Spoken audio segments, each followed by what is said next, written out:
In a world where it seems totally normal to listen to a podcast about the Toronto Argonauts, it's the X's and Argos podcast. Welcome to the X's and Argos post-game reaction podcast brought to you by Funny Bone Broth. Ben Grant, joined as always by JB, and we are going to recap for you an upsetting loss, the Toronto Argonauts falling 27-19 to the Hamilton Tiger Cats in the Eastern Final, and that is it for the Toronto Argonauts as the Ticats move on to the Grey Cup. JB, let's go through this one. Let's maybe provide some much needed therapy for some Argos fans, but also analyze the game and kind of go through what we saw. Overall, I'm surprised at how I'm feeling at the moment. I feel fine, and I thought I would be upset by a loss like this, and I'm really not. No, the Argos were one of the worst teams in the league 2 years ago, and now they just lost, a fairly contested Eastern Final at home. So it's a bit ridiculous to be too down on them because they have certainly come a long way. I mean, basically we played Ottawa in a league of losers, and now we're right there. Some areas to improve, and we got submarined by a combination of Joe Namath and Joe Montana coming off the bench.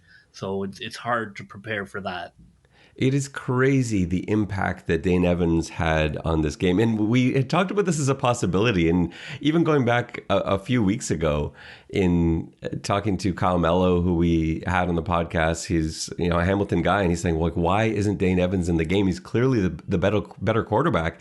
And going to this, we were sort of hoping there was no scenario in which Dane Evans came in with enough time remaining. And Hamilton really didn't, wait around for that to happen. It was early in the game. Masoli starts 4 of 6, which you say, well, that sounds fine. But he had that fumble, which we'll get to in our game recap. And then Evans came off the bench and goes 16 for 16, 100% completions, 249 yards with a touchdown, no picks, and he ran in 2 more touchdowns. That is one of the best performances statistically that you can have in CFL history. I bet you there is no more than a handful of games where quarterbacks have put up numbers like that. The efficiency of Dane Evans today, you can't even...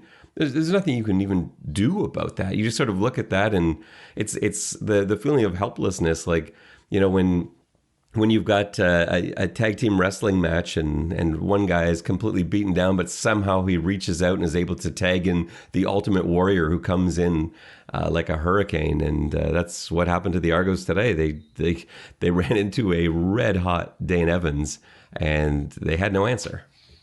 No, it was a tough loss because the game was there to be won, and we can talk about mistakes they made. So don't get it wrong. I think the Argos definitely have to wear mistakes. The bar is higher now. We no longer look at them as losers. They're in the upper echelon of the teams, and so there were mistakes made, and they should have finished out this game. Dane Evans, miracle or not, but on the whole, I think it was a very successful season, and I feel like. They didn't get it done today, but they weren't terrible. No, and they were very good at getting into scoring situations, just not converting on that. Like anytime you walk away from a game and you've got 6 field goals and a missed field goal making up all of your points, there's a problem. You can't win a CFL game when you don't score a touchdown. That's the bottom line. And they just couldn't convert those situations. And a couple early on that everyone sort of felt at the time, these might come back to haunt us, and of course they did, because even one of those changes the game entirely. Yeah, the game should have been over. Yeah. They even if they score on 2 of the 3 red zones, you're up 17-0 or you're up 21-0. It's over. And that's playoff football. Field goals are exactly as I say. Field goals are not going to get it done. And I don't begrudge him for taking the field goal. I think it was the right call, but the play calls that led to the field goal just are not good enough for playoff football. And they learned that lesson today, and hopefully we'll build on that. Let's go through our recap. So, pre-game, first of all, you knew right from the get-go. Arriving a couple hours early for the game as we do, it's typically pretty empty. In my fancy parking lot, there's nobody there. It's just me. I have my nice little spot that I like to pull into. Today, there was no such luck for me. I had to wait about 15 minutes just to get into my parking lot, and then park in the very back of it. And I couldn't believe the number of people that were out. Ticats fans, Argos fans. It was hugely crowded, and I don't think I've been to. I definitely haven't been to an Argos game at BMO where it has felt like that, especially that early. And then the atmosphere continued on into the stadium. It was an amazing environment. 21,000 was the official number at the end of it. And man, it was noisy because you had the loudest Hamilton Tiger Cats fans that there are, and the loudest Argos fans that there are, and it created a really nice atmosphere for football. So that was a really nice takeaway for me too. I enjoyed watching that game today when it felt like CFL football mattered, and I thought, start to finish, it was great to have that kind of crowd back in BMO, to be able to look up and see fans in the upper east deck is amazing, and every other section full. So yeah, awesome job from both fan bases in filling up that stadium today. And when players coming out out of the tunnel for their pregame warm up, you get huge cheers from both sides. It felt like a big time boxing match in a way. And then field conditions, you can't get much better than that, considering we're into December now. For December 5th, and if you want to complain, just take a look at the Winnipeg game and the snow plows that they had to have on the field pre-game leading up to it. Like that's the weather you expect you might run into for a December 5th game. But yeah, 2 degrees, a light wind coming off the south. It did deteriorate a little bit in the second half, but for the most part, it was a great day for football. Lots of flags early on. Those first 7 plays, there may have been 5 flags on those. Did you attribute that to noise, pregame jitters? What was going on early there? I don't know. I mean, I feel like I think I agreed with most of the flags. I thought the offside on the interception right at the beginning of the game was a pretty bogus call. It's true, and that could have led to another Boris Bede field goal. Yes, exactly. I mean, he jumped, but he got back. I mean, I saw him jump, I saw him get back, and I feel like the refs don't call that properly. They do throw that flag every time. You always see that, and you're right. Like if you jump and get back, that's not supposed to be a flag, but yeah, it does get called. And that it didn't turn into much. It's not like Hamilton made a drive of that, but yeah, who knows how that goes if that interception counts. It ends up being negated on the offside penalty. Hamilton mixed in a legal procedure penalty in there too. They end up punting the ball away. And the Argos put a really nice drive together. I want to know what you thought of this play call. The Argos drive down the field. It's first and goal from the 4. And this is one of those scenarios we talked about where you've got to cash in. First and goal from the 4 has to be a touchdown every single time you're down there. Because what it means is you've got 2 downs to get to the 1. If it's third and goal from the 1, you're going for it. So you've got 2 downs to get 3 yards, and then you're going for it on third and goal from the 1. And they couldn't do that. Now, I hated the first down call. It was just a run up the middle, and the box was stacked. There were no options out of it. The second down call I loved. It's just they didn't execute it. So McLeod drops back, and then he takes off. It's a quarterback draw. It's a design draw, but Philip Blake doesn't quite get his head around early enough, and Santos Knox is able to wrestle McLeod to the ground at the 3-yard line. If Blake is even just able to get a piece of Santos Knox, McLeod walks in for the touchdown. I thought it was a great call. They're not shadowing him. They're not looking for a QB draw from Macbeth on the 4-yard line. No, I thought those were okay. All right, I agree. I thought the slow developing run play was garbage. I'm like, I didn't like the plays. I didn't feel like we were a running team. I didn't feel like DJ Foster, who I like, is a goal line back. I didn't understand why they were using him like a goal line back. I thought that was a waste of a down. And so that was really frustrating. And if you're going to run that QB, you have to know Santos Knox has to be your number 1 guy you're looking for. Like, you've got to know. You got to get a helmet on him. It can't just be random. It just has to be tighter than that. You have to get hands on him. He's a tackling machine. You know he's the one that you need to address on that play. And it looked like by the time Philip Blake got his head around, he was expecting Knox, I think, to be right in front of him. And instead he was over to the right. And it just, that split second was the difference. If he is able to locate him right away, he gets a hand on him, or any kind of block, doesn't even matter. Just even get in his way and give McLeod a lane to run in behind you. But it just wasn't there.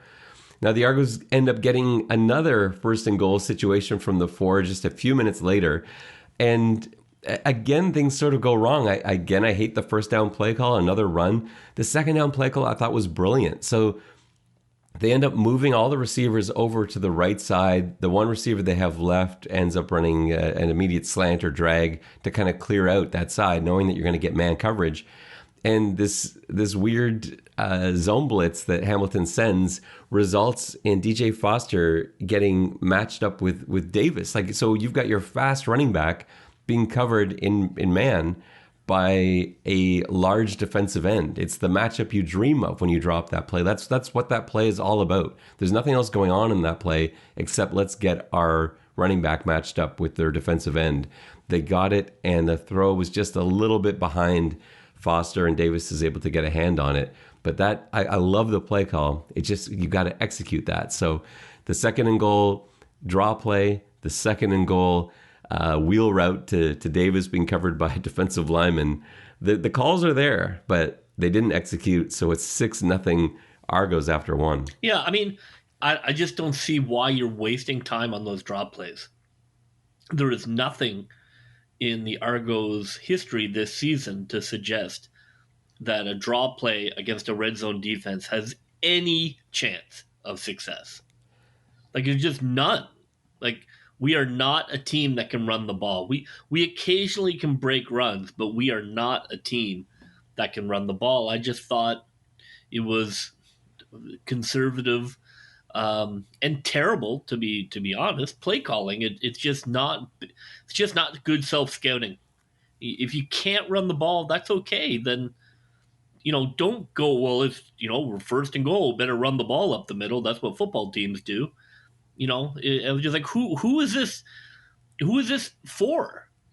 I mean, Hamilton must have been gleeful when they saw middle draw. We can't run middle draw. When in the entire season have we had a successful middle draw play? And I would argue that the second down calls were excellent. And yes. Just the first down calls were terrible, and it's just unfortunate that the bad call on first down, bad execution on second down, and it's another Boris Bede field goal. Yeah, go past both times. And the other thing that I think is worth talking about here, so there's an injury was in the first half where everyone got moved around. Yeah, so in the first quarter, Desmond Lawrence, the boundary corner for Hamilton, gets injured, and this completely shook up the Hamilton defense at that point because it caused 4 different Hamilton defenders to have to change positions. So just from the simple injury of Lawrence, you've got now Adeleke moves over to play field half. Evans moves over from field half to play field corner. Roll moves over from field corner to boundary corner. So you've got 4 moving pieces, and then Katsatonis comes in to play free, which he did last week. But you've got 4 guys out of position for 3.5 quarters of the game. And I felt like there was only maybe 2, maybe 3 plays the whole game where Toronto took advantage of having guys out of position. Because what this resulted in a lot for Hamilton was them playing a lot of cover 1. Because they've got guys that aren't used to their drops from these different spots.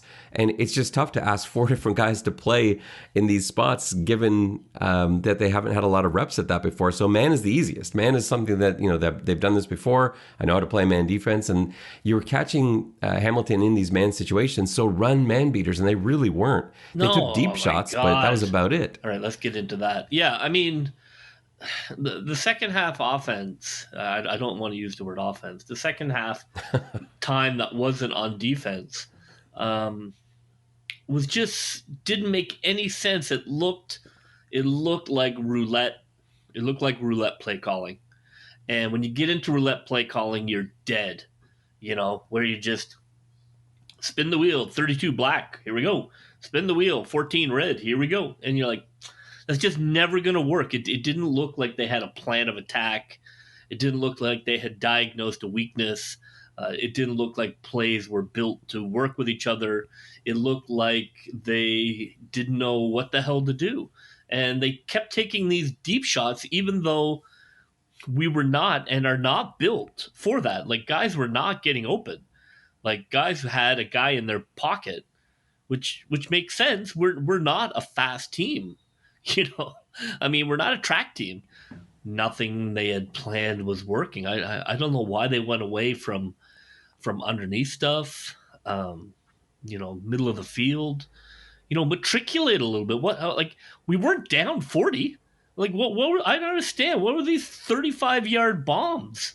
Well, this was all with the lead. Right. All of those bombs were with the lead. We didn't air it out when we were down. I didn't understand it at all. It was like we're down 20, screw it. Let's see what happens. I'm like, I don't mind. Look, you get a look, you want to take a shot. But it wasn't that. And they weren't looks. They were, their dudes were in their back pocket. It would have taken a perfect pass and a perfect catch. Yeah, no, I didn't get that at all. And there were a couple throws where I thought, okay, they're starting to get it, because it was that spot in front of the free safety where there was this hole in coverage. And we talked about that in our pregame episode, where that's, if Katsatonis was playing free, that's where I wanted the Argos to take advantage. And they did sometimes, but then they'd go away from that. And then where are these pick routes? Where are these trips concept rub routes that... Right. Eat man coverage alive, and we didn't see a single one of those. Actually, there was one. There was one to Gittins Jr. that went for a big play, but that's the only one that I saw. And I didn't really get that either. And so, the Argos with a 12-0 halftime lead, it really felt like it should have been a lot more. And we talk about that play to end the first half that, Toronto just goes up 12-0. That could have been, those 3 points there at the end of the half could have been big. So it's a completed pass downfield. I think it was Dexter McCoyle Sr. Strips the ball. It ends up in the hands of Shaq Richardson, who runs it all the way down deep into Hamilton's end. And somehow Dane Evans strips him of the football and ends up with it as he rolls out of bounds. If that's a Boris Bede 20-yard field goal to end the half, and now it's 15-0, and Hamilton just went from a scoring situation to giving up yet another 3 points, and Boris Bede's got 5 first-half field goals, maybe that's a different feeling going into halftime. But Hamilton feels like they sort of snuck away with a bonus 3 points at the end of the half, with Evans being able to recover that fumble from Shaq Richardson. That was a huge turning point. Yeah, I mean, that was one of those, football god moments where you're like, okay, maybe this is not our day, because, whether they score a field goal or maybe even a dagger touchdown, it was such a huge defensive play, and, just looked, he was the magic man tonight, and everything he touched turned to gold. And it didn't help that the third quarter also provided Hamilton with a special teams touchdown, a 92-yard punt return touchdown. And this was just, I don't quite know. I would like to see the television replays of this, because from what I saw, so they didn't send anybody. It was entirely a return. So everybody on Hamilton on the snap went into return mode. Nobody came after the ball. Nobody pressured. Bede boomed it, but he didn't get a ton of hang time on it. And so it was a situation where the returner had a lot of space in front of him. And it looked to me like Jalen Collins was the contain man on the boundary side of the field. And it looked like he got sealed inside. And just because of the timing of it all, and because Hamilton had been setting up the blocks, there was no one near him. No one even got close. After he got around Collins, there was nobody. It was just Bede back there being blocked by like 4 guys. And he obviously has got no shot on that. So it goes back for 92 yards. They missed the PAT, and that was the last time they attempted a kick.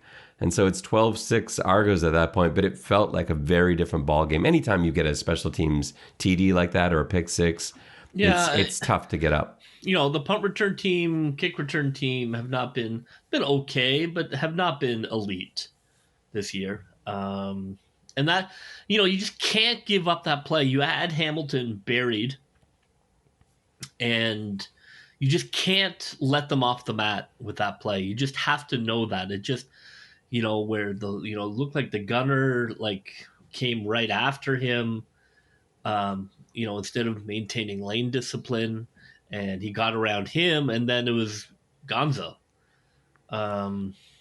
It just, you just have to know, like, just, you don't, in that situation, you don't need to make a special play. You just want to prevent the touchdown.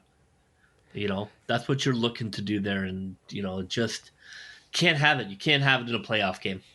And especially because they hadn't, it was starting to get into Hamilton's heads, I'm sure. They hadn't got a point yet. They go into halftime being shut out, and you let them off the hook with a big play like that. It gets their confidence up, and now suddenly the Argos, who have really dominated the game to that point, are a touchdown away from surrendering the lead. And it wouldn't be long before Hamilton almost did that, except that they didn't get the 2-point conversion. They end up scoring on a pretty nice drive from Dane Evans, which was the theme of the second half. But the problem with the Argos defense here is that they took so many chances blitzing, and the blitzes weren't getting home. So they would send 6 or 7 guys all the time, and somehow Dane Evans was able to escape. So if you've got a 0 blitz on, you're counting, the DBs are counting on you. You better get to the quarterback. You got 2.5 seconds to get to the quarterback. We'll hold things down for 2.5 seconds. But if you allow on a blitz like that, where you're sending unblocked defenders and somehow the quarterback escapes the pocket, well, now there's trouble. And that's what happened on that drive. Suddenly, you've got Banks involved in a deep play, and then Evans is able to find Ackle. And it kind of looked like a bust to me. I don't know if the coverage fell down. It looked like another cover 0 call where Evans was able to find some time. He finds Ackland for a 30-yard touchdown. They go for 2 and come up short. So it's 12-12 now, midway through the third quarter. Yeah, I mean, I agree, but I mean, the defense provided 5 sacks and 2 forced fumbles. That should be enough to win the game. Just those 2 stats alone, that's enough to win the game. I think that special teams and offense just sank them. Well, Hamilton got 27 points in the second half. That's just, you can't let up that many. No, it's not all defense, but a lot of it is. Because the offense wasn't turning the ball over. This is 3 touchdowns surrendered by the defense that went the length of the field, not short field situations. No, that's true. But I think that as somebody who's coached defense, when you stop believing in your offense, it gets harder to play. It's harder to play when you don't think the others, pull together. When you don't feel like you're pulling together, stuff slides. It's hard. It's harder to play when you don't think the other side of the ball. Like if you make a great play and you give great field position, and then the other side comes out and spits up all over it, that has an impact. It has a psychological impact. So I think it's tough. It's tough to ask the defense to pitch 2 shutouts. What did you think of abandoning the run in the third quarter? Because, again, remember the third quarter started 12-0 for the Argos, and it ended 13-12 for the Argos when Boris Bede missed his first field goal in months, a 41-yarder that goes wide. Remember, the third quarter ends Toronto 13, Hamilton 12. The Argos, I think they ran 15 plays in the third quarter, and one of them was a run play. It's not like Foster was getting nothing. He had 41 yards on 10 carries. It was something.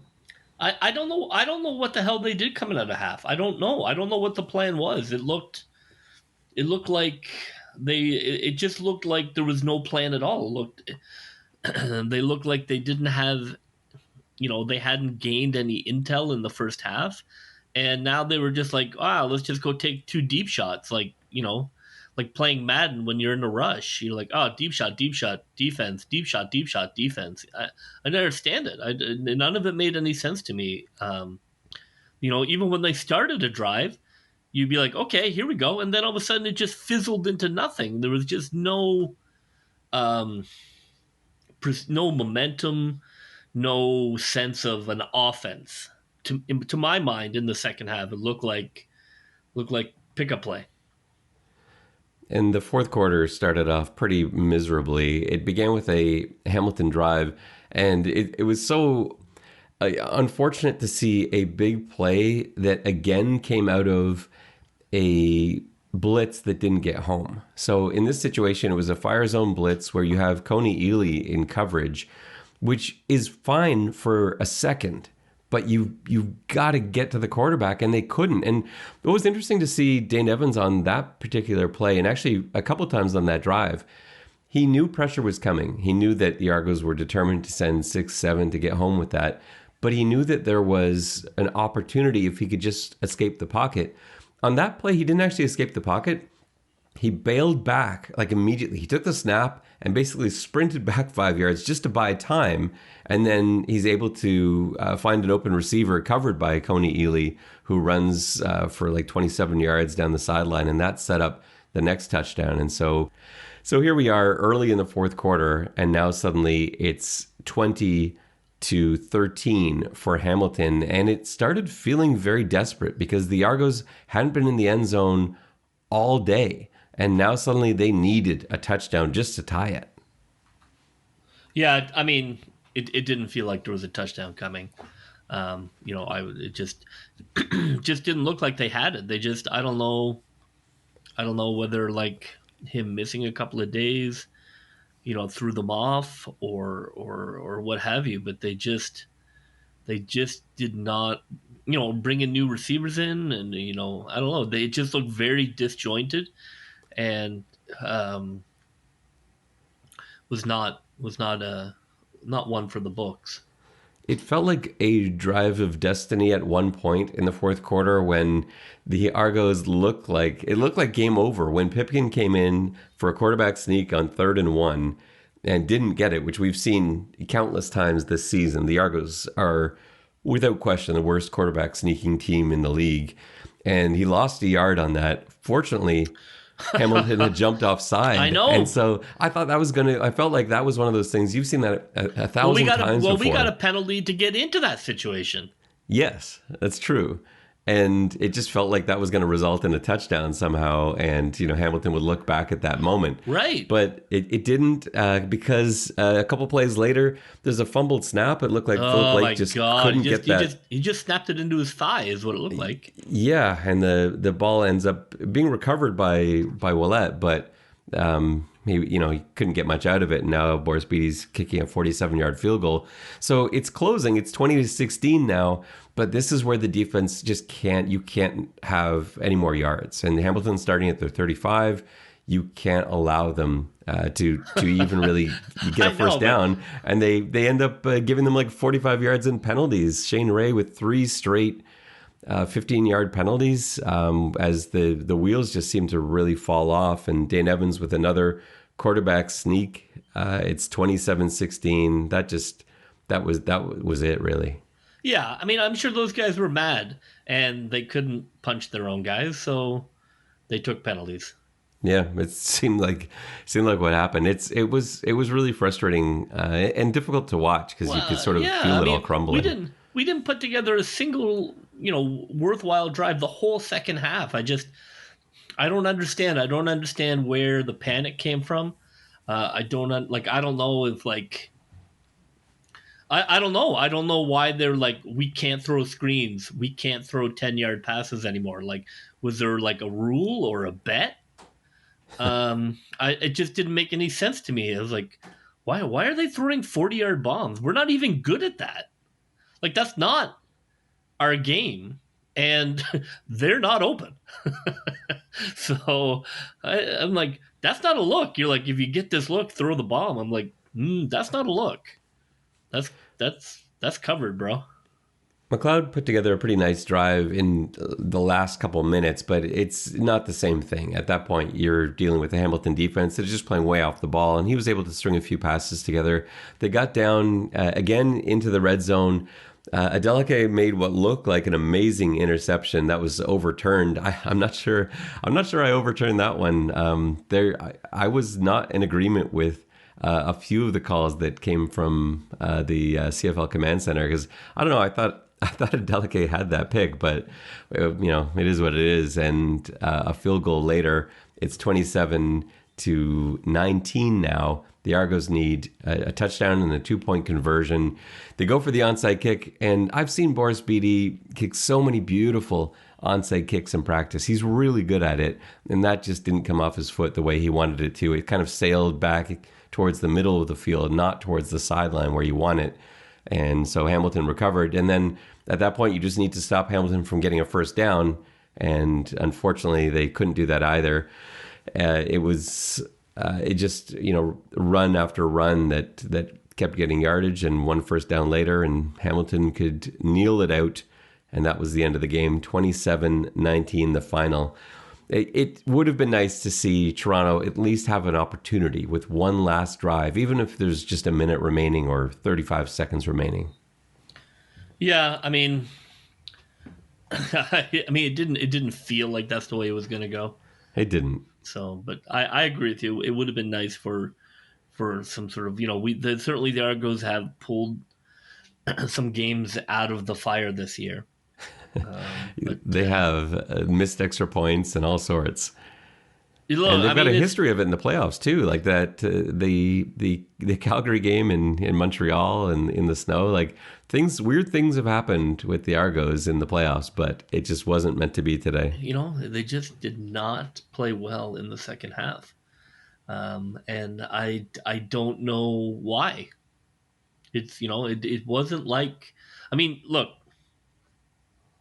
Hamilton played well and Evans played really well. But it wasn't like, I don't know. It didn't look like there was any sort of,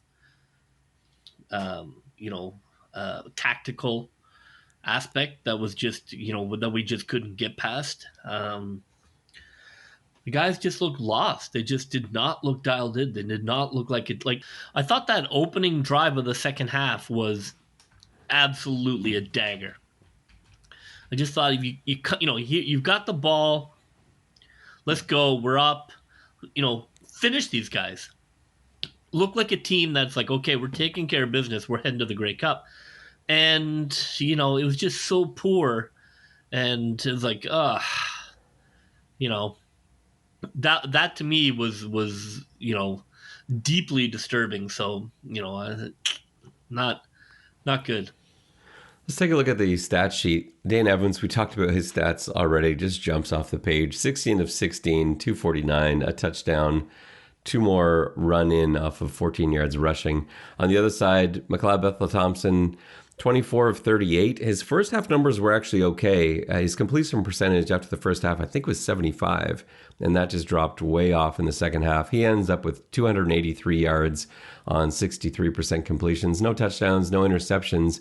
It was a conservative game plan, and we knew that from Coach Dinwiddie coming in. Just the way he talked at the press conferences yesterday, it sounded like it was going to be a conservative Toronto team, because I think that his philosophy was, if we don't make mistakes, we're the better team, we'll win the game.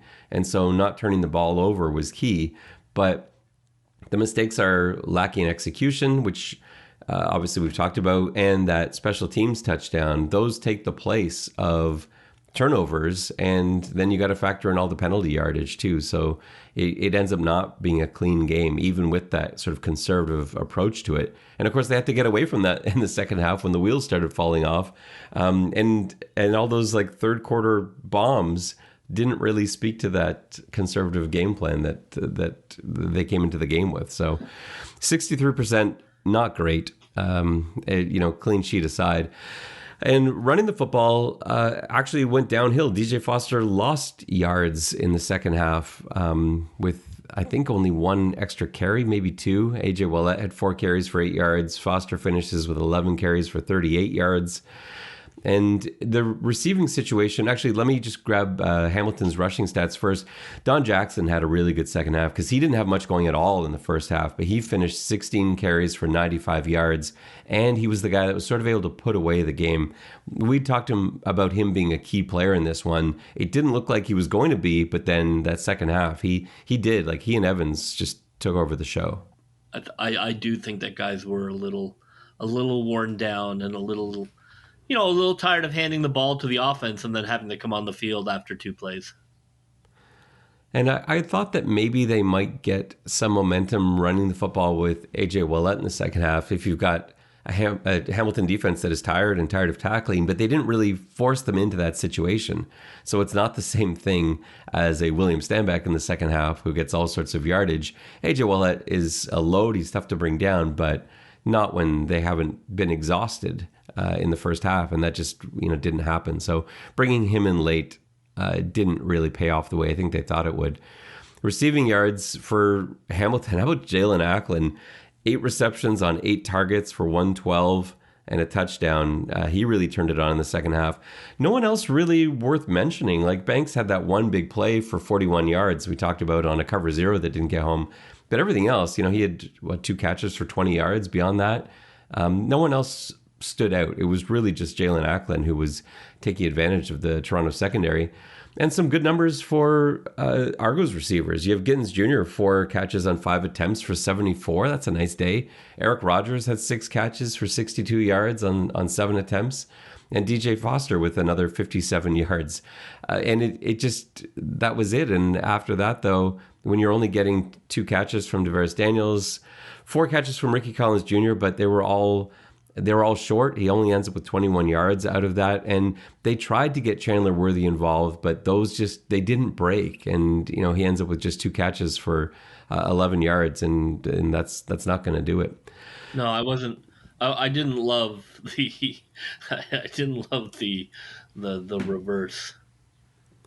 That was a weird one. I would have been more impressed with a fake reverse off of that instead of the super deep reverse. I'm like, what? Who's? I'm like, okay, well, that's not going to work. He's 6 yards deep. They're like, oh, he's coming this way now, and then they tackled him. Yeah, well, he got the ball. Well, I think like Worthy was 6 yards deep when he pitched it like 15 yards back to Gittins, and who takes the ball basically in his living room and then has to run for a minute and a half to get back to the line of scrimmage. I thought they were going to throw. I was like, okay, is this a throw? Yeah, I did think that. I thought he was deep enough that he was actually going to be rolling right to throw the ball. Because I haven't seen, again, I wasn't looking for that live. I haven't seen a TV replay. I don't know if it's possible there were receivers downfield and he decided it wasn't there. He's got to run it. But it looked totally like a reverse pass because it was so deep.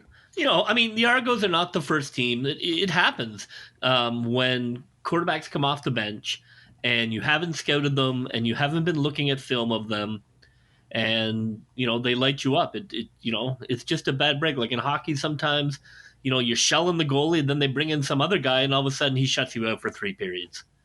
It happens in sports. I think that was a tough break for the Argos to suddenly, just psychologically have this guy who they hadn't been looking at or preparing for or talking about or looking at all week, and he's just shredding them. So I'm sure that felt really frustrating on the sideline defensively.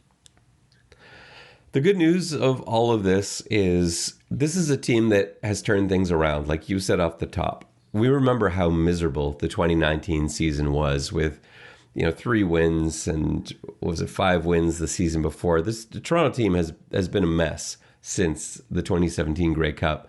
And this year it was a lot of fun to watch football at BMO Field. It was a lot of fun to watch Argos games.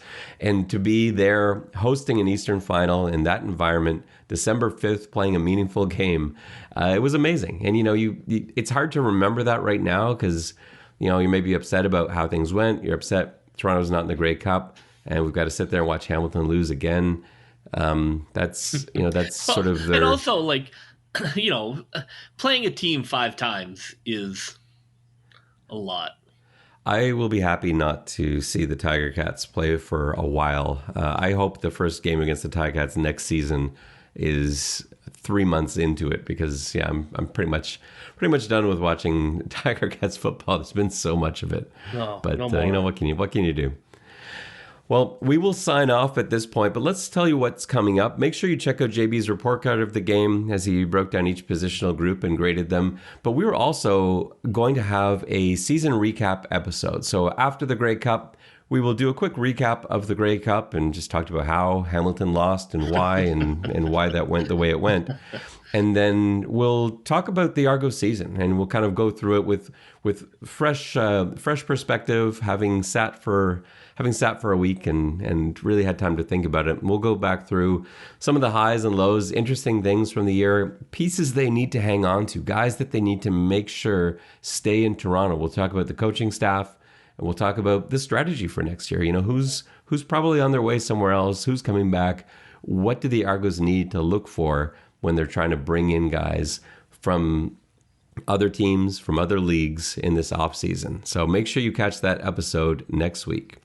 That will just about do it for us on this episode of the X's and Argos post-game reaction podcast. For JB, this is Ben Grant saying so long, and may all your pre-snap reads be good ones.